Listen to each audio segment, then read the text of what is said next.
post-traumatic growth. I love this concept. I find it so empowering, and it's actually the norm for most animals except for humans. Humans have the blessing/curse to be able to storytell, which is beautiful for carrying on traditions and building cultures and communities. Not so great for healing trauma. We also have what I would consider an unhealthy aversion to discomfort. We have all kinds of cultural and social programming that tells us we shouldn't feel anything other than good.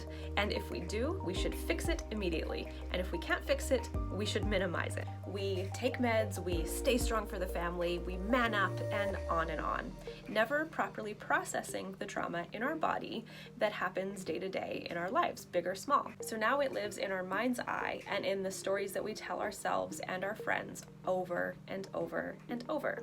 And that is PTSD. But animals don't have this. A deer, for example, grazing on grass, minding his deer business, all of a sudden sees a cougar out of the corner of his eye. The cougar starts running after him, and the deer goes immediately into flight. He runs, and he just barely escapes with his life.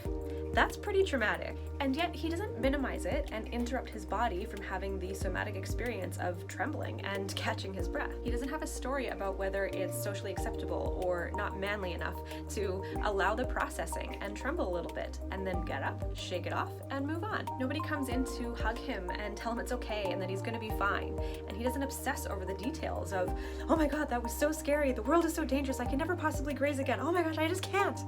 The thinking mind never gets involved. The body simply processes the trauma and lets it go, and the animal goes back to normal life, stronger, wiser, and better adapted to his environment.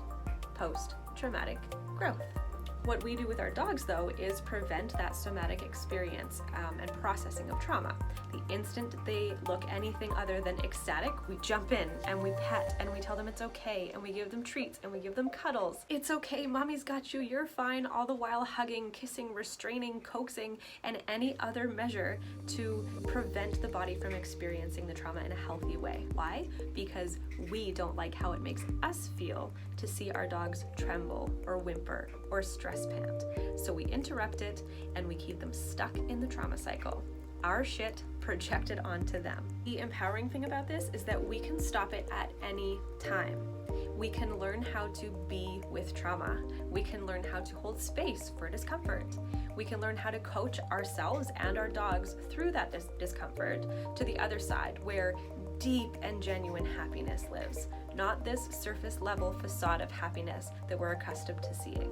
This is way beyond obedience. This is deep work, and it's difficult, but we all have the ability to go there, and it's what I'm here to help you with.